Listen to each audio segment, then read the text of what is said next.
Comment tu vas faire pour t'en sortir?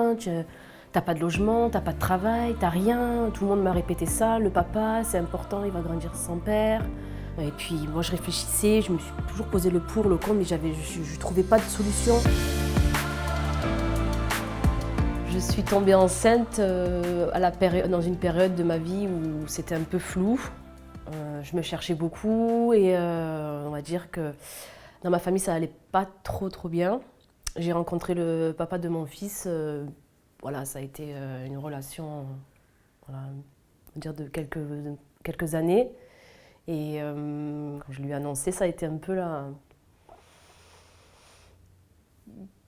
ça a été la douche froide. On passait beaucoup de bons moments ensemble, mais pas de là à avoir un enfant. Il m'expliquait qu'il n'était pas prêt, qu'on était encore jeune. Et puis non, c'était pour lui, il voulait pas, quoi. Il me disait non, je veux pas être père. C'est pas que je t'aime pas, mais je ne veux pas être père. Je veux pas. Donc du coup, je me suis retrouvée un peu perdue encore plus parce que je me suis dit qu'est-ce que je fais. Je voulais pas non plus qu'il pense que ça a été quelque chose de caché, donc j'ai préféré être honnête avec lui. Mais c'est vrai que ça a été un peu la douche froide pour tout le monde, pour ma mère qui s'est dit comment tu vas faire pour t'en sortir, t'as pas de logement, t'as pas de travail, t'as rien. Tout le monde m'a répété ça. Le papa, c'est important, il va grandir sans père. Surtout le papa, oui, pendant un moment il m'a harcelée pendant presque 2 mois. Et puis moi je réfléchissais, je me suis toujours posé le pour, le contre, mais je trouvais pas de solution. Je téléphonais à des numéros verts pour savoir, pour avoir de l'aide. J'ai cherché, je dis qu'est-ce que je fais pas. Et puis après j'ai écouté mon cœur, j'ai écouté mon instinct. J'ai réfléchi pendant longtemps, hein. Je vous dis la vérité, ça a été très dur, hein, ce choix. Mais pour moi, mon envie d'avoir mon enfant était plus fort que tout. Donc je lui ai dit que je le garderais et puis que je m'en occuperai.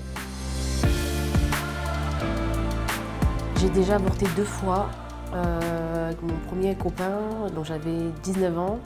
Et la deuxième fois, ça s'était fait dans l'année après, quoi. Mais j'étais pas prête d'avoir un enfant à ce moment-là. Enfin, je sais pas, c'était un petit peu flou. Mais lui aussi m'avait beaucoup mis la pression pour l'enlever. Et j'avais une pression énorme à cette période, encore pire. Donc là, j'ai décidé de l'enlever 2 fois. J'étais seule et j'ai pas eu de soutien de ma famille. Enfin, je me suis sentie un peu seule à cette période-là parce que pour eux, c'était rien, mais pour moi, c'était énorme. Donc j'ai dû me forger sur ça. Donc je me suis dit, écoute, maintenant tu as avorté, il faut que tu avances. Donc j'ai avancé, j'ai réussi à continuer ma vie. Mais le jour où je l'ai eu, le petit, j'ai pensé quand même à ces petits êtres que j'ai enlevés. Je penserai toujours. Mais ça fait partie de... J'y penserai toujours, oui. Mais ça m'a fait énormément de mal quand je les ai enlevés, les premiers, ouais. Et comme je me disais, peut-être que ça choque personne dans mon entourage, personne ne s'est inquiété, je me suis dit, peut-être que c'est moi, peut-être que c'est rien et que, en fait, ça va passer avec le temps, mais non. En fait, on se pose des questions. Par la suite, est-ce que je vais réussir à gérer? Est-ce que je vais réussir à m'en occuper sans le papa, sans avoir de partenaire? En fait, on se pose toutes ces questions. Et arrivé en fait à 6 mois, j'ai décidé de contacter sur Internet un refuge pour ne plus justement pouvoir me poser ces questions et vivre ma grossesse en paix. Parce que maintenant, il commençait à grandir, il n'y avait plus de questions, il n'y avait plus de marche arrière, c'était on avance. Mais je me suis dit que c'était le seul qui pourrait me combler en fait, parce que je traversais un moment compliqué avec ma famille.